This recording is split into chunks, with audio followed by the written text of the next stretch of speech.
everyone, and welcome back to the Yu-Gi-Oh! Video on the channel. Sorry I haven't posted a video in so long. I've been very busy. So we're going to be covering episodes 78 through 85 of Go Rush. But before I jump in,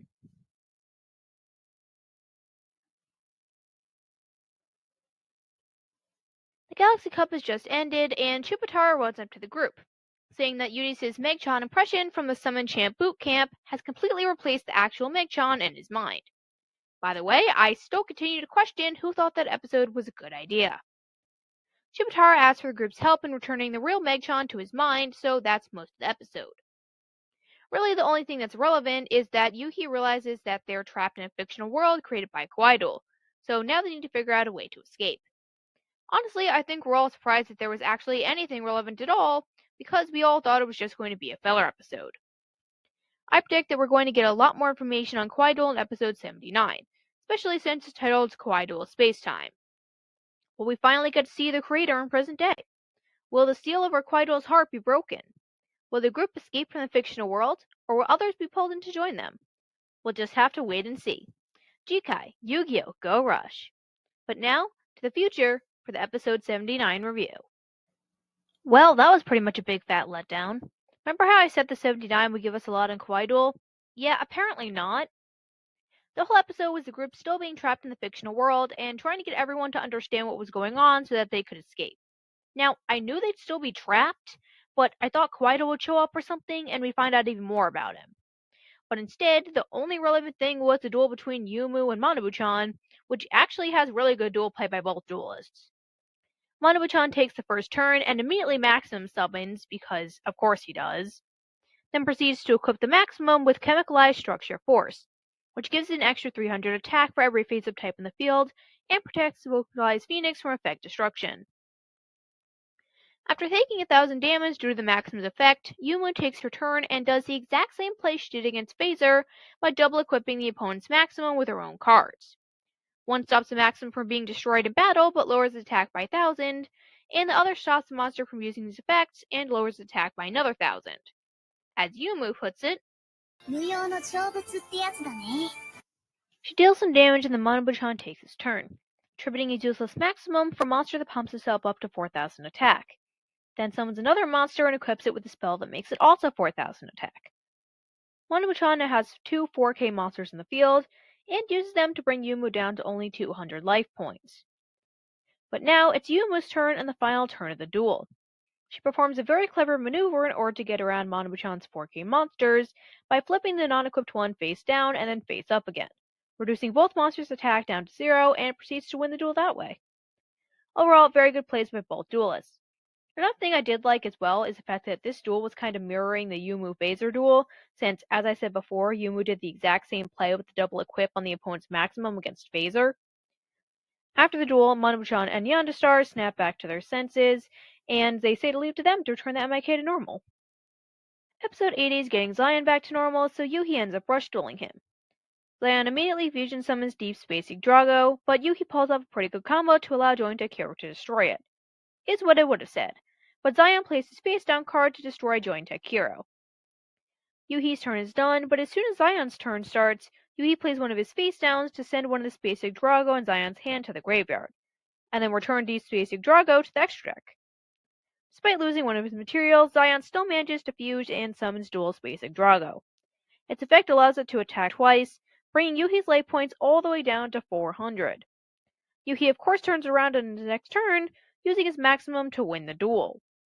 Xion actually knew what was going on with Kawaii World the entire time, but he didn't want to admit it. Yuhi realized this, and they promised to rush duel again in the real world. Moving on to episode 81, this episode is a duel between Asaka and Udius.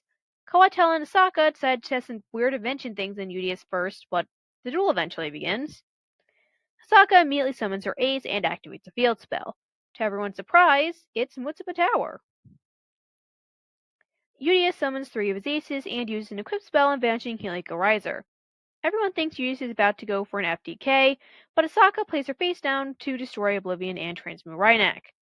Helico Riser isn't destroyed due to the equip, but Udius can no longer go for game. Blastomuto is destroyed, but Asaka only takes 300 points of damage this turn. On her turn, Asaka summons a new ace monster, and uses its effect to deal damage for every card in Eudice's hand. But the field spell also multiplies the damage by 2, bringing Eudice's life points down to only 1600. Blast Hurricane attacks and deals some more damage to Eudice before Asaka ends her turn. Eudice summons his maximum, and Asaka actually sets quite the clever trap. この瞬間、トラップカード限界先行発動。自分フィールドのこのカード以外の魔法、トラップカード1枚を相手は選び、破壊する。そのカードが魔法カードだった場合、お互い手札が5枚になるようにドローする。トラップカードだった場合、お前に1000ダメージを与える。もし無痛場タワーを破壊していたら、お互いに手札が5枚になるようにドロー。そのドローが条件となり、トラップカード、限界発破最高時が発動。相手の手札の数かける300ダメージを与える。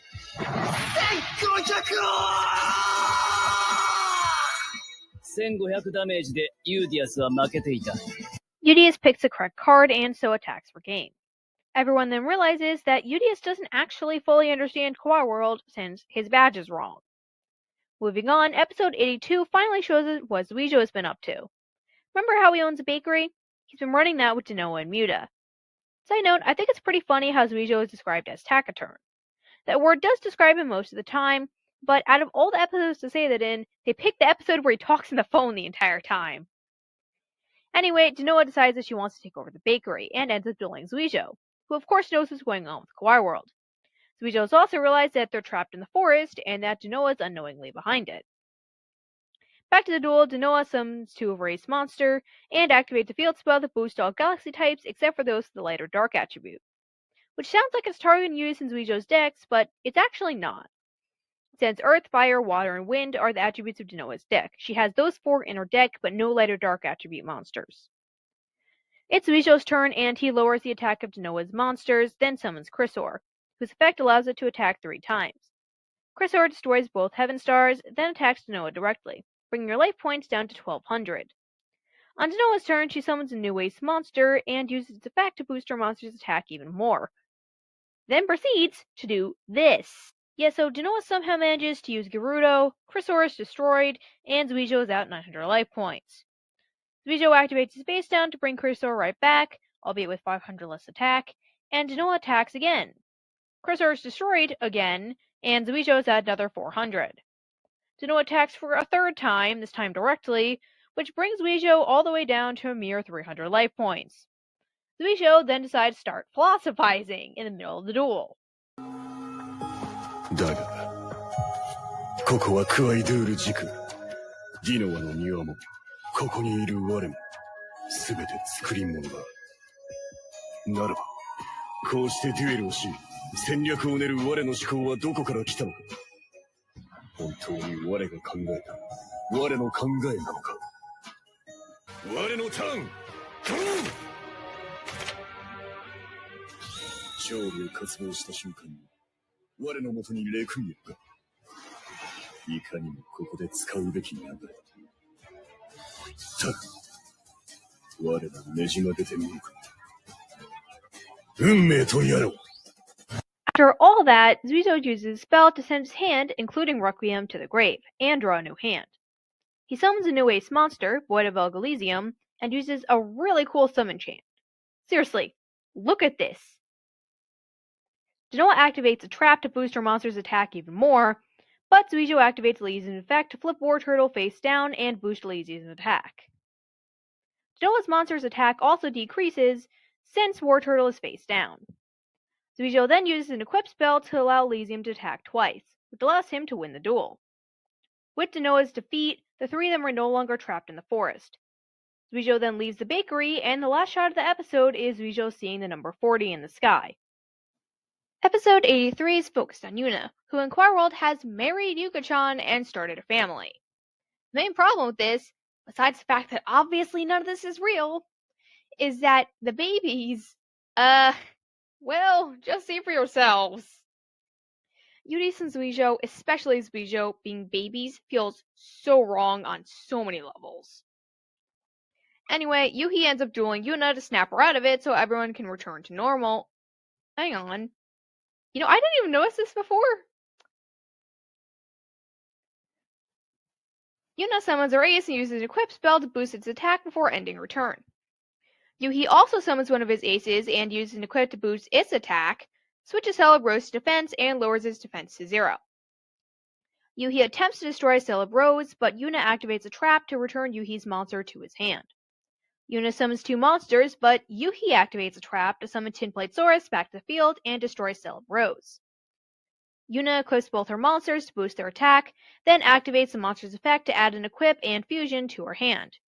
She also activates the equip's effect to treat the monsters as Celebros and Celebros Witch, which she then fuses into Celebros Fabulous Magician. Fabulous Magician's effect destroys Tinplate Saurus, but Yuhi plays a face down to bring it right back. However, this doesn't really help, as Yuna simply equips her monster with a spell that gives it piercing, and lowers Tinplate Saurus' defense to 0, so she still deals 3,000 damage. Yuhi summons another ace monster, but Yuna activates a face down to boost Fabulous Magician's attack. Yuhi won't give up though, so he summons Tamabot and uses a spell to treat Spike Centipede as Bluetooth Burst Dragon for a fusion summon. He summons Tamabot Burst Dragon, who's more powerful than ever thanks to the fusion spell and its own effect, and can also attack twice thanks to another card Yuhi used. The first attack destroys Fabulous Magician and deals 500 damage to Yuna, and the second attack brings her life points down to 0 with a direct attack. Yuna snaps back to reality as the house and everything in it disappears. Honestly, I feel bad for her. Now let's move on to episode 84, which is actually a tag duel between Yuumu and Epoch and Mitsuko-chan and her older sister. Mitsuko's sister is named Tamako and likes to pretend to be a basketball goal in order to scare people, hence her nickname. Mitsuko has a hard time remembering who Zuijo is, even after being reminded, and just thinks of him as Noah's boss, which, to be fair, that's not wrong. Anyway, the duel starts and Mitsuko immediately summons 3 of her ace monster. Yuumu then summons her ace monster, deals 600 damage to the other team, and fusion summons Bluetooth Enhanced Burst Dragon. She destroys one Mystery with the effect of Enhanced and revives Bluetooth from the grave before attacking with both monsters, destroying both Mystery and bringing the other team's life points down to 2,500. Tamako then delivers this line before making her move, and revealing that she and Mitsuko-chan use the same deck. Tamako revives all 3 Mystery from the grave, one with boosted attack, and tributes the other 2 to summon her own ace monster, who has a very broken effect. Bluetooth is destroyed due to Mishot's other effect, and Mishot attacks and destroys Enhanced, dealing 300 damage. Yuumu and Epoch are then brought down to 1,100 life points by a direct attack from Mystery. After all of that, Epoch finally gets to take her turn, and oh, would you look at that! She's up to her old tricks again. And by that, I mean she's cheating again, because she apparently didn't learn a lesson last time. And by last time, I mean when Yuhi kicked her butt. And Udius also apparently didn't learn his lesson, since he still fails to understand that Epoch's cheating. Anyway, Tamako activates her face down to revive one of the Mystery from the grave, gain 3,000 life points, and deal 300 damage. Kind of OP to be honest, but whatever. Epoch summons 2 of her ace monsters, including a new monster, and lowers the attack of the other team's monsters by 1,200, as well as boosting her own monster's attack by 600. She then activates her new ace's effect to allow it to attack 6 times, and after some counsel from Yuumu, she activates Yuumu's face down to destroy the trap card that probably would have cost him the duel had it been activated. This allows her to win the duel with a total of 7 attacks. Well, Mitsuko-chan's back to normal. During this entire episode, Zuijo's been talking to Phaser and informing him of what's been happening. He's trying to explain things to Phaser, but Phaser just doesn't seem to get it. Meanwhile, I'm sitting here like, what? It's not that hard to understand, dude. Zuijo finally manages to make Phaser understand what he's getting at, and reveals that Kawaii Duel allowed 40 people to understand Kawaii World. If you don't know Yu-Gi-Oh! Too well, you might not have realized the significance of the number 40, but that's how many cards are in a standard deck. With Mitsuko and Tamako added to the list of people that understand Kawaii World, Kawaii Duel's deck is now complete. And with that, that wraps up episodes 78 through 84. Please remember to like the video and subscribe to the channel if you haven't already done so. Have a great day, everyone!